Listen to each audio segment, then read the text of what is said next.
Muito boa noite, hoje é sexta-feira e vamos a mais uma leitura do Evangelho de Marcos, continuando o que fizemos aqui na quarta-feira, a ousadia que temos, né, de entrar na palavra, de esmiuçar a palavra para dela extrairmos os ensinos para a nossa vida. Eu fiz para a quarta-feira passada a gravação do capítulo 13. Hoje eu estou gravando aqui para ser transmitido aqui nessa sexta-feira o capítulo 14, tá bem? Nós já estamos no capítulo 14 e vamos a ele.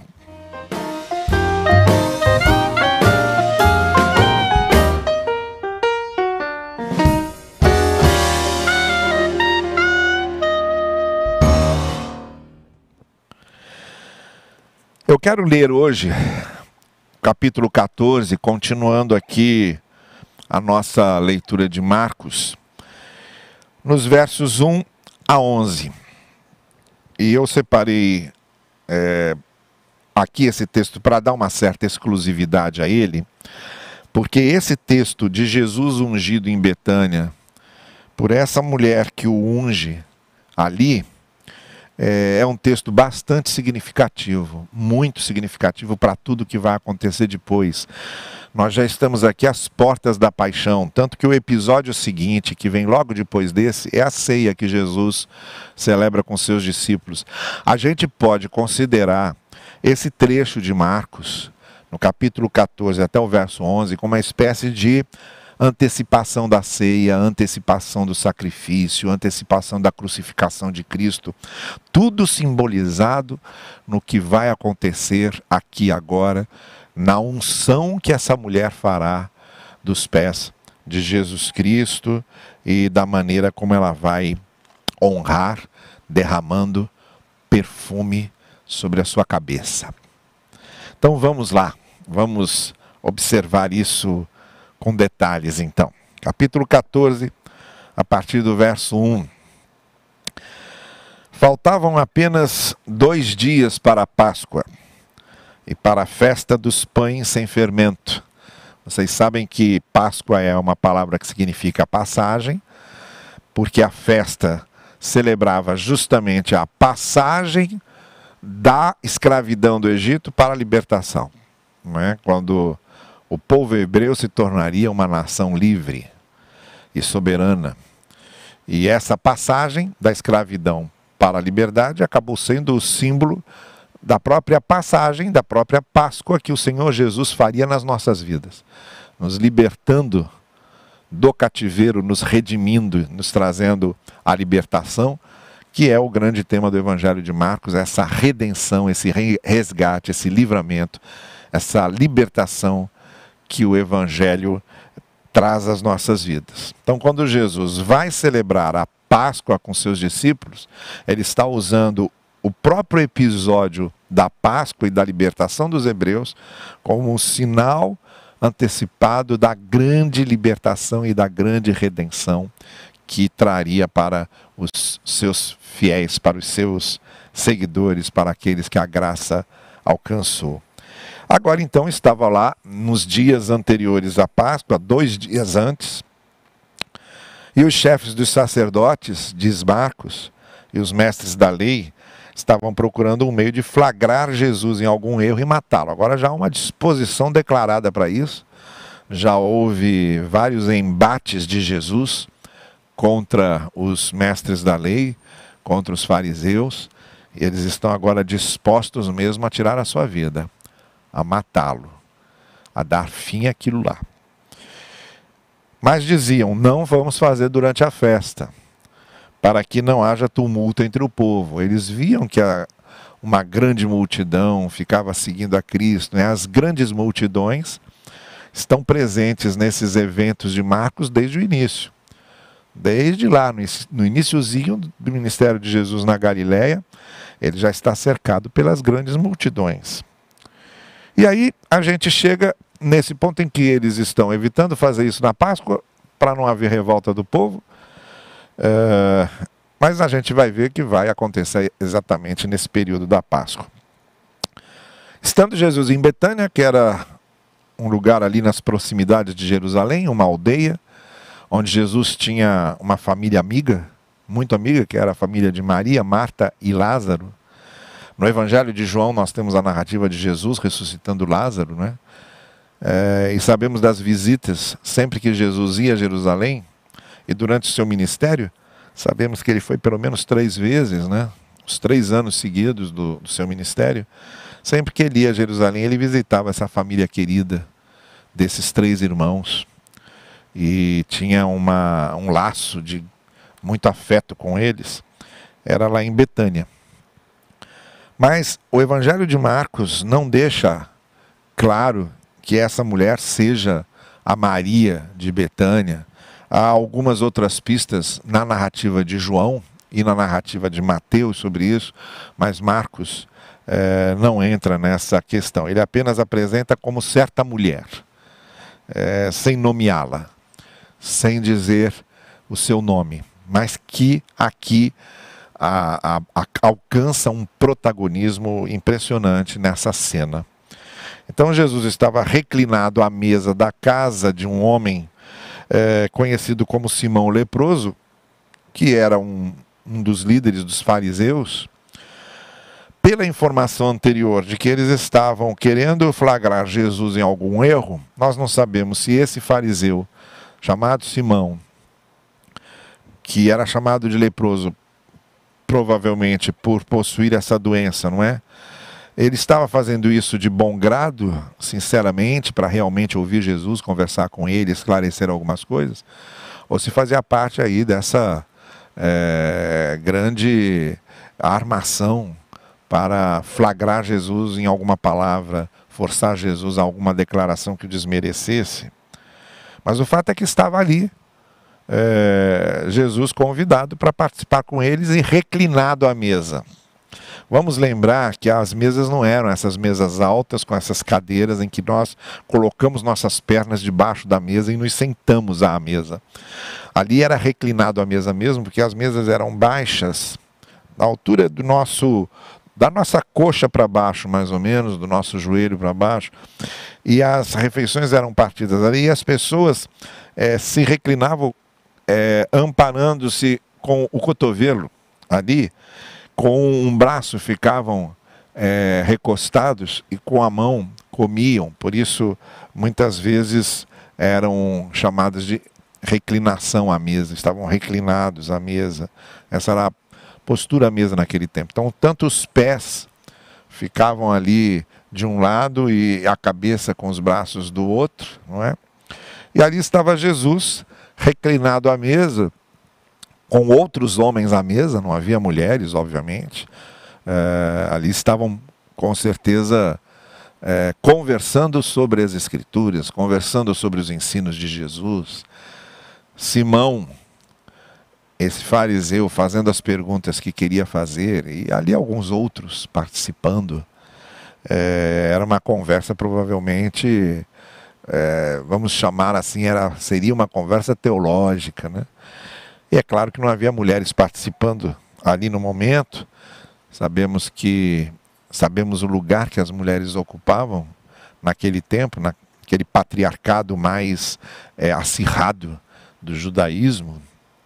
Mas é importante saber que naquela cultura a mulher não estava à mesa e nem participava dessas conversas, porque o que vai acontecer tem o mesmo impacto da rainha Esther entrando na presença do rei, onde ela não podia entrar sem ser chamada, ela não podia invadir a sala real sem ser convidada, e ela o faz com ousadia, com coragem, para livrar o povo judeu do massacre que sofreria com as armações de Amã.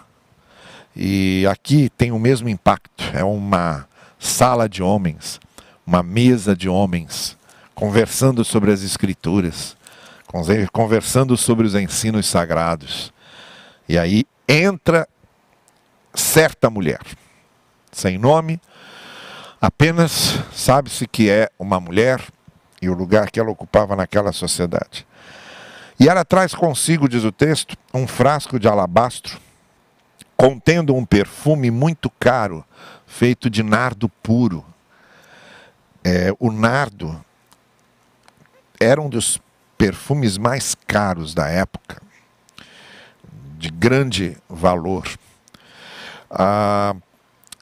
O cálculo é que muitos dias de trabalho, muitos denários, quase um mês de trabalho, seria preciso para comprar um frasco de nardo puro, daquele perfume tão precioso. Então o que vai acontecer aqui não é só significativo porque é uma mulher que entra num ambiente de homens, uma mulher anônima que simplesmente aparece ali, mas o que ela faz com aquele perfume? Ela quebra o frasco e derrama o perfume sobre a cabeça de Jesus. Há uma narrativa semelhante em Lucas em que ela unge os pés de Jesus por causa disso, né? Porque os pés ficam ali do lado enquanto eles estão reclinados à mesa e fica fácil para ela lavar os pés ali da pessoa reclinada à mesa. Mas nessa narrativa ela está ungindo a cabeça de Cristo com aquele perfume caríssimo. Alguns dos presentes começaram a dizer uns aos outros, indignados: por que esse desperdício de perfume? Ele poderia ser vendido por 300 denários e o dinheiro ser dado aos pobres. E eles a repreendiam severamente. Agora vejam o que está acontecendo aqui.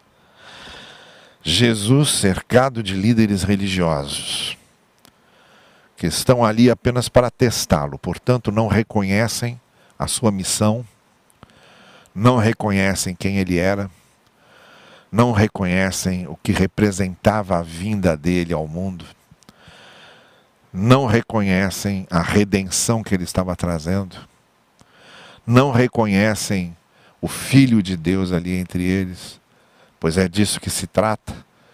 É assim que Marcos apresenta Jesus desde o início, desde o primeiro versículo, Evangelho de Jesus Cristo, Filho de Deus. Mas aqueles líderes religiosos não reconhecem isso. Por isso eles acham que é um desperdício. Para eles, Jesus era um judeu excêntrico, ou um revolucionário manipulador, ou um louco disposto a questionar estruturas que eram muito sagradas, ou alguém que estava com ideias novas e queria confrontar as tradições judaicas. Para eles, Jesus era isso. Era um herege, era um insano, era um aproveitador, era alguém que questionava a autoridade dos fariseus e escribas e mestres da lei. Era alguém, como nós já vimos, que precisava ser eliminado, porque estava atrapalhando ali a paz e os bons andamentos da religião judaica. Eles então não reconheciam quem era Jesus. Então a reação deles é de desperdício. Esse homem que aqui está não merece esse perfume. Que é isso? Uma pessoa teria que ganhar 300 denários. Se ela ganhasse um denário por dia, seriam 300 dias, não é, de trabalho para poder comprar um perfume desse, e vai ser usado aqui numa homenagem a um homem que para nós não vale isso. Não vale absolutamente nada. Esse homem só tem nos trazido problemas. Ele nos questiona e ele nos desafia. Então é importante notarmos, naquela mesa, ao redor de Cristo, aquelas pessoas que estavam ali, achavam que o que aquela mulher estava fazendo, honrando Jesus, com a unção daquele perfume para que seus cabelos ficassem perfumados, e para manifestar ali essa submissão ao que ele era, Lembremos que as unções no Antigo Testamento eram feitas aos reis. Um rei era ungido para ser rei. Também as unções eram usadas no Antigo Testamento para mostrar que aquela pessoa tinha o poder do Espírito, ou era um enviado de Deus, um mensageiro de Deus. O que aquela mulher estava fazendo ao ungir a cabeça de Cristo era dizer o que Cristo é para ela.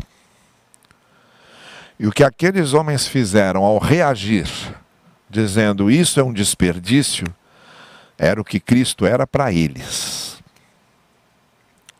E agora, nós temos aqui uma grande distinção entre aqueles que se sentam à mesa com Jesus. Consideremos que a igreja seja uma grande mesa em que vários que estão na igreja estão sentados ali ao redor de Jesus. Consideremos essa imagem. A igreja como uma grande mesa, simbolizando todos ao redor de Cristo. Todos ao redor de Cristo. E novamente se estabelece aqui uma divisão. Ainda que estejam ao redor de Cristo na mesa, ainda que seja a igreja, há aqueles que estão na mesa, que estão na igreja, que reconhecem quem é Jesus, por isso resolvem honrá-lo, pagando o preço que for necessário para isso. Honram Jesus com o que eles têm de mais precioso, de mais valioso. Mas alguns que estão também ao redor da mesa, embora estejam à mesa com Jesus, embora estejam na igreja, sentados ao redor da mesa com Jesus, não conseguem reconhecer quem realmente é Jesus. Por isso acham que o cristianismo é um fardo, que a fé cristã é uma cruz pesada. Por isso acham que tudo que fazem é um grande sacrifício, é um grande peso. Por isso acham que tem que negociar com Deus ali. Eu vou servir contanto que Deus me dê isso, me dê aquilo. Eu vou contribuir contanto que Deus me abençoe desse ou dessa maneira. E aqueles que acham até que estão fazendo um grande favor a Deus e ao Evangelho, quando fazem alguma coisa em prol da obra. Porque não reconhecem quem é Jesus e para eles é desperdício de tempo, é desperdício de dinheiro, é desperdício de energia, é desperdício de dons, é desperdício de atenção, é desperdício de esforço, é desperdício de dedicação. Por isso eles não se esforçam, por isso não se dedicam, por isso não se entregam, por isso acham que estão sempre se sacrificando. Porque não reconhecem, na verdade, quem é aquele que está à mesa. Para eles, então, é sempre um desperdício. Mas para aquela mulher que chegou ali não era. Ela sabia quem era Jesus, ela sabia sobre quem ela estava lançando a unção daquele perfume. E isso faz toda a diferença. Aquela mulher não tinha acesso às escrituras como os mestres da lei tinham, aquela mulher não era uma teóloga, aquela mulher não era uma hermeneuta, aquela mulher não interpretava as escrituras. Aquela mulher era uma mulher do povo. Era uma certa mulher. Só isso. Uma certa mulher. Mas ela, no fundo da sua humildade e do lugar que ela ocupava, soube reconhecer quem era Jesus. E por isso ela o honra daquela forma. Eu estou honrando o enviado de Deus.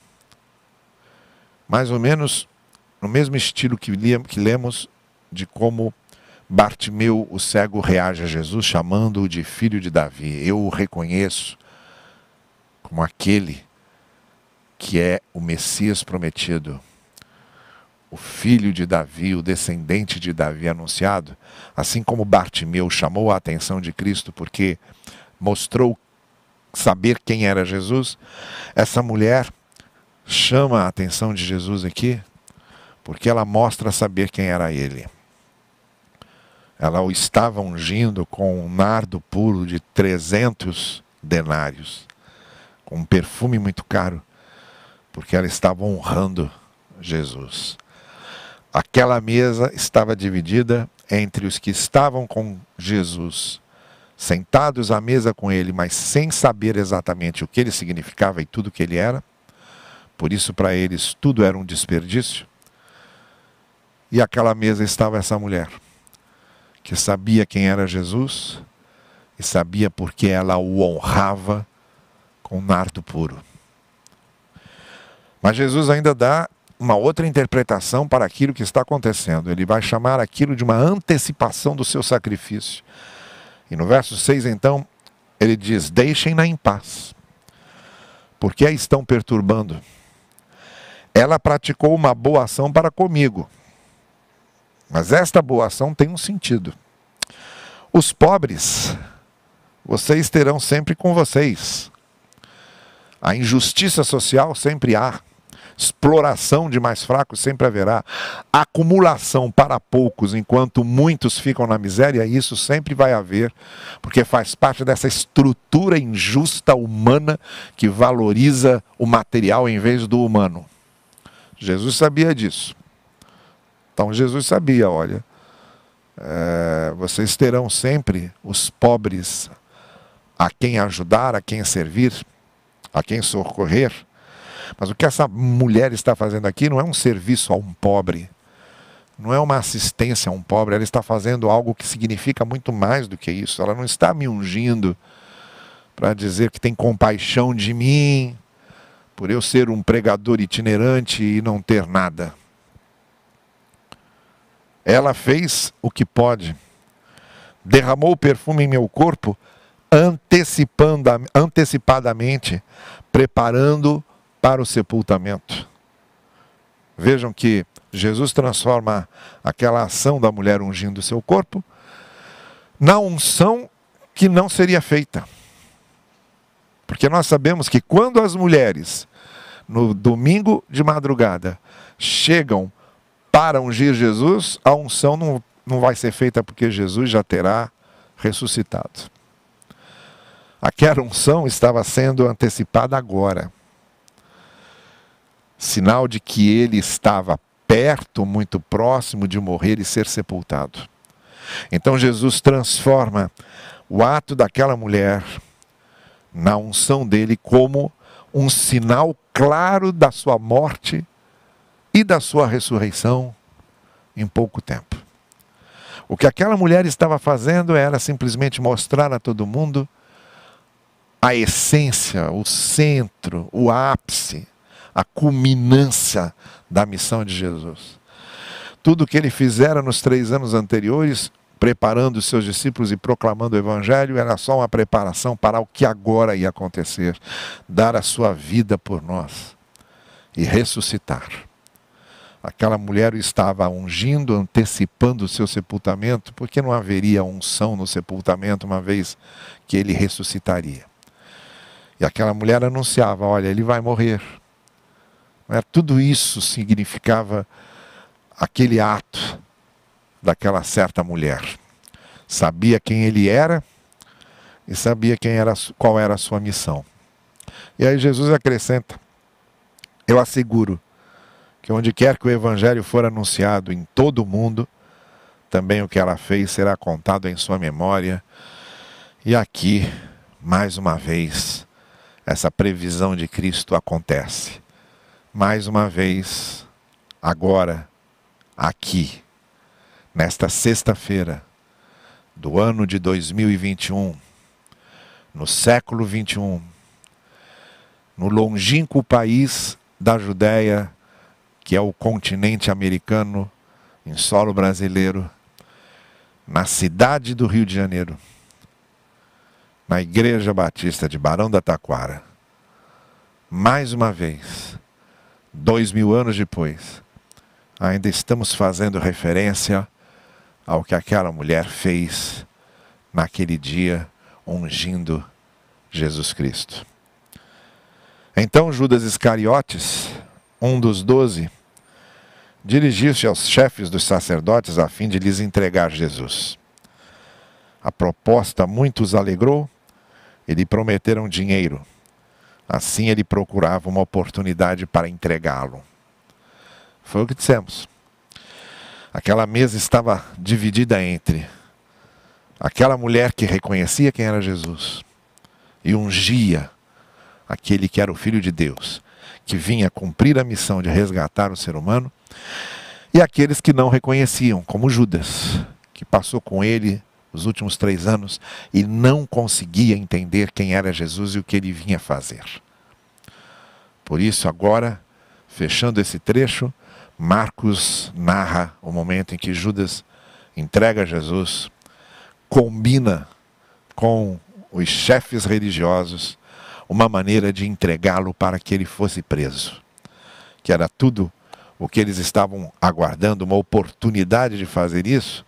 A oportunidade tinha aparecido ali agora, porque Judas também não entendia quem era Jesus. Vejam aí, de novo, bem clara essa diferença. O que aquela mulher fez porque sabia e entendia quem era Jesus. E o que Judas fez porque não sabia e nem entendia quem era Jesus. Ao redor da mesa em que está Jesus Cristo, continuamos divididos nesses 2 grupos. Alguns fazendo o que fazem porque sabem quem é Jesus. E alguns fazendo o que fazem porque não entendem quem Jesus é. A qual dos 2 grupos ao redor da mesa de Jesus você pertence? Aos que fazem o que fazem porque não compreendem, não entendem quem é Jesus e a sua missão? Ou você pertence ao grupo dos que fazem o que fazem justamente porque sabem quem é Jesus, sabem qual é a missão de Jesus, e por isso, por saberem quem é Jesus, sabem quem são, e por saberem qual é a missão de Jesus, sabem qual é a sua missão. A qual dos 2 grupos você pertence?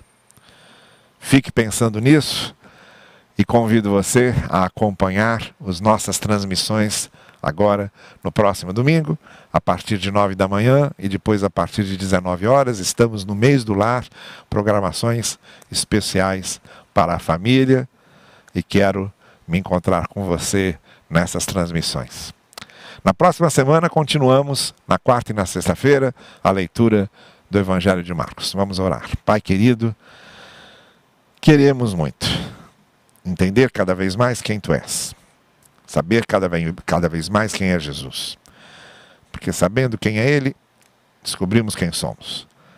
Compreendendo a Sua missão, compreendemos a nossa. Ajuda-nos a que possamos ter essa consciência e sermos Teus servos fiéis e Teus discípulos verdadeiros e autênticos. Dá-nos a todos uma noite de descanso e de paz. Conforta aqueles que estão em aflição.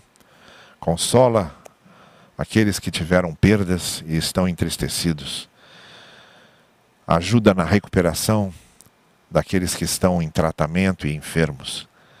E a todos nós, fortalece para que atravessemos esses dias difíceis com a certeza do Teu amor e da Tua graça sobre nós. Nós oramos em nome de Cristo Jesus. Amém. Amém. Uma noite de sexta-feira muito boa para vocês. Até domingo, na nossa transmissão de 9 da manhã.